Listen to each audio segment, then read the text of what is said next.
we are joined by our guy, Brian Baldinger, who we are very excited to talk to every Wednesday, and he's always bringing the knowledge that we so desperately need here on the CHGO Bears Podcast. Baldy, Bears fans are calm, but also freaking out at the same time here. They need someone to fix the offense, so I'll just put you in the seat here. What would you do right now? What would you tell if Matt Eberflus and Shane Waldron and Caleb Williams were on the phone? They say, "Hey, Baldy, save us." What would you tell them?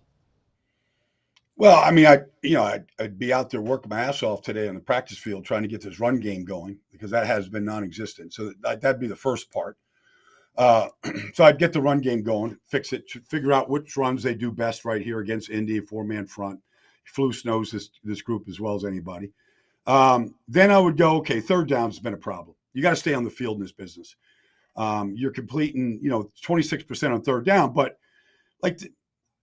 there just seems to be a disconnect between what the receivers are running and what you need on third down. Like the first third down, 3rd and 9, I mean, they're in field goal range, and the routes are all deep routes. Caleb's ready to throw it. Nobody's ready. Nobody's even looking for the ball. Like, there's got to be something short, some kind of answer against that front.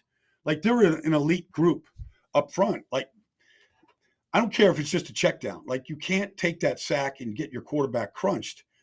Same thing on another 3rd down, 9. Same on another 3rd and 3. Same thing happened the first week. Like, it can't just be one-on-one deep shots. There's got to be something that you can go to, intermediate, where you can throw underneath and let DJ go run for the first down. There's got to be some level, because Caleb started out high. He completed his first 5 passes. He had a little rhythm going. And then you get down to that 3rd and 9 there, and it's those are 2 things I'd really be working. I'd be working on my third down offense and my run game right now. Well, I mean, typically, right, Baldy, when a team blitzes, you want to throw where the blitz is coming from. So if it's coming over the middle, you want to try to maybe have routes coming over the middle where the blitz is coming from, right? Well, I mean, there's all kinds of blitzes. There's zone pressures, and there's zone behind it, and there's man behind it. There's different things. It's just not one. But, sometimes you hope that the team is blitzing. Like you're getting the ball out quickly against it. And there's a little bit more space because there's fewer guys, to defend it. So there's all kinds. I mean, you can throw hot. There's side adjustments. There's things like that for sure. When they're bringing, Al Shire off the middle linebacker spot, there's a little bit of a void in the middle of the field. Be good if somebody was attacking the middle of the field. Yep.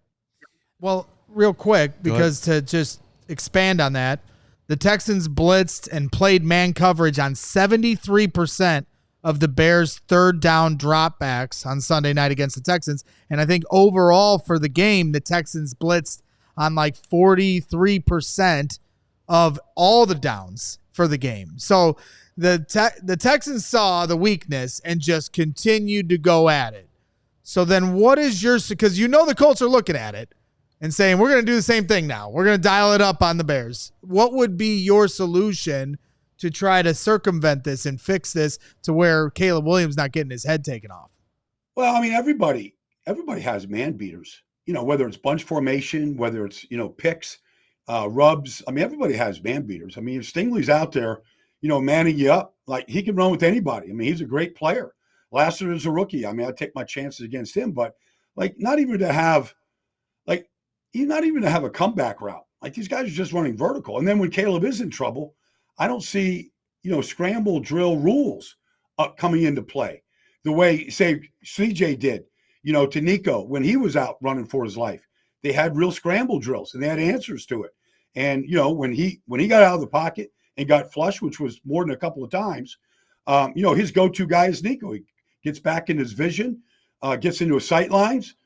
The quarterback trusts him. Now, that's where they were going with the ball when he was getting flushed. When you look at what's going on up front, Baldy, how much do you put it on? Here's the 3 categories: the way they're being coached, the talent that's there, or the rookie quarterback not necessarily in sync to set up the offense for success right now? It's too hard for me to say the last one. The quarterback setting the offense up for, to be in sync. I mean, I don't know what he's allowed to do, what he isn't allowed to do. Can he change the play ad nauseum at the line of scrimmage. I doubt it, but I mean, I don't know. Are they giving him 2 plays and letting him decide which play to call? And is he calling the right? All those kind of things are just, we can have some guesswork at it. But I mean, they got to play better up front, period. They've been drafting these guys. I said last week that, look, if your center is not a position of strength, you're going to struggle. And it's not a position of strength right now. But I'm not putting it on, Coleman right now. They're not playing well as a group up front. DeAndre Swift, I know, is a quality back. He's not getting much daylight. Now, like I said, that's a very well-coached and very talented group that they went against. It's not going to be easy, but you got to find some runs that you got to be good at. I mean, whether it's power, whether it's toss, whether it's, winebacks, whether it's inside zone. I mean, you got to find something on 1st and 10 to say, this is what we're hanging our hat in. I don't care who's in front of us. I don't care what their names are or what style of defense they're playing. We got to have a couple of go-to runs that we're going to perfect against every front. Do you think they have enough talent up front to fix this?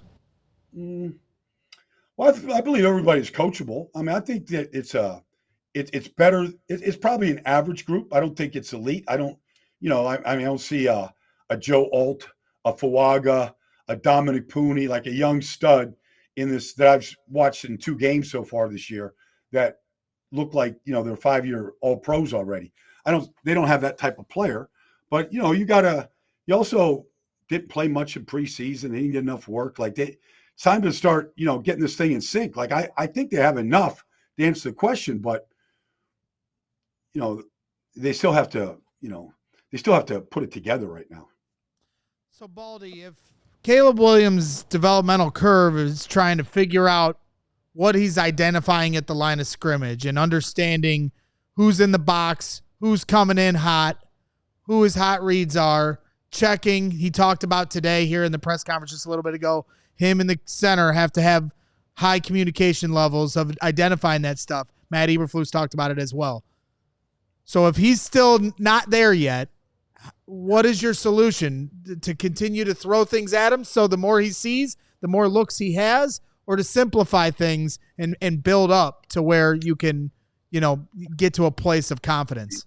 Well, I thought like week 1, they were in empty sets too often. I counted 9 in that opening, game. I just think that's awfully hard because, for the quarterback, basically, I mean, unless you're Aaron Rodgers or Joe Burrow, or even Mahomes, like unless you're one of these guys, basically all you're doing is picking a side. Pre-snap, you're like, okay, am I going to 3-man side? Am I going to 2-man side? And if somebody wins on that side, that's where I'm going with the ball. So I just thought, like, when you're in empty, that's kind of what you have to do if you're young, because these defenses are too varied. D'Amico's too talented, and they got too many skilled guys on that side.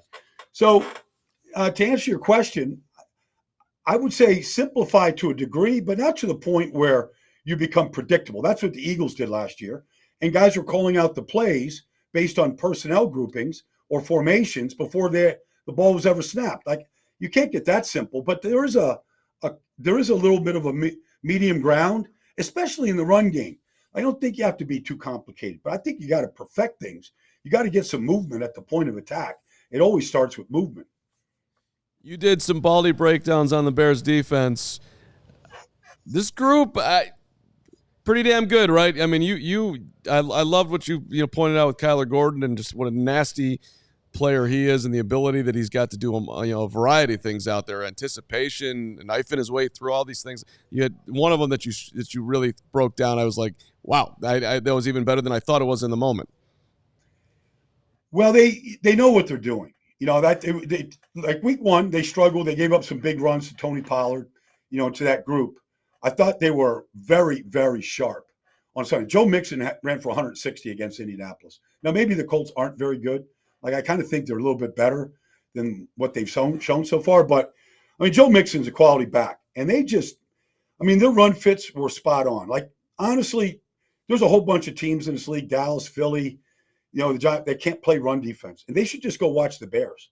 Honestly, like, that it doesn't matter what formation you're in. You want to go a fullback and a tight end. You want to go spread them out. Like, and it's everybody. It's the corners. It's the safeties. Their run fits were outstanding. And they're fun to watch. I mean, that secondary is it's really good. I mean, Jalen and Tyreek and Kyler, like Joe Quan, like they're a talented group, and they just play well together. And you could stop the film on almost any given play, and you got 6 to 9 guys rallying to the ball. And when the play ends, there's 6 or 9 guys there, and if there's only 6, there's 3 more that are coming. Like, good things are going to happen when you keep getting to the ball like that. They're going to start taking the ball away even more than they are. Like, they're going to start getting some takeaways when you hustle like that. Yeah, man, they came close a few times with Montez Sweat tipping a ball in the air. Sanborn got. I was surprised. That one that Montez got, that ball was right there at the line of scrimmage. I thought somebody. Now look, I mean, I think Andrew was on the ground. I mean, it was hard, but still, that type of a tip ball, like those balls do get intercepted for sure. Yeah, we needed Mike Brown to come out of nowhere and take it back to the house back-to-back weeks like he did back in the day. So, Baldy, my final question before we cut you loose, obviously just looking ahead at the Indianapolis Colts, you mentioned them here a minute ago. Jonathan Taylor obviously is their bread and butter, and the Bears are doing a good job in run fits. So, what is your preview or expectation of Bears versus Colts? Well, this will be the first game that they really have to defend both a great back and a great quarterback who's a good back. Like, they're going to defend both. You're going to see read options. You're going to see, quarterback powers. I mean, you're going to see a mix. So you're going to see a variety of types of runs. But if they play run defense like they did last week, they shouldn't have a problem. They should have a good assignment football. Now, the guy is he can throw a rocket from anywhere on the field. So you can never relax. You can never let down. I saw him week 1 against Houston, and he kept him in the game all by himself. Now, last week, he threw 3 interceptions, and he didn't give him a chance. He's Nolan Ryan. Like, he's got a fastball. Like, you just don't always know where it's going. He doesn't always know where it's going. Like, it'll sail on him, but he also plays the game without a whole lot of fear. I think, but there's a challenge there. They don't really have an elite wideout right now. They got Pittman and Pierce. This kid, A.D. Mitchell, though, is a guy I'd be watching because I think he's being coached by Reggie Wayne. He's got real good talent. He was the 4th receiver drafted. He's got really good talent, and they just haven't quite connected yet, although he's gotten open. Like, I'd really concentrate on him when he's on the field. And then, defensively, they've been a mess. They've just been a mess right now. They really haven't stopped anything so far in 2 games. So maybe this is the week where this offense can kind of get on track. Baldy, tell Bears fans on your way out that Caleb Williams will be fine. Don't worry. He's great. He's going to be elite. There's growing pains here. I thought he got off to a good start. I just don't want to see him get hit like he got hit last week. Nobody wants to see that. Like, the first touchdown pass is coming. It's coming. I'd like to see Rome more involved, like actually plays called for him because I think he's elite, but you got to get him going. You got to get him involved. Like, let him know. Like, especially, I don't know what Keenan Styles, status is this week. I don't pay attention to that on a Wednesday. But, like, I try real hard to get Rome involved in this because I think that connection is going to be pretty good. They definitely need themselves some Rome. Baldy, we'll see you next week. Thanks so mumuch. Yeah, my pleasure, guys. Take care now. Brian Baldinger, the Baldy Breakdowns. There is no better. We all silly like the mayor.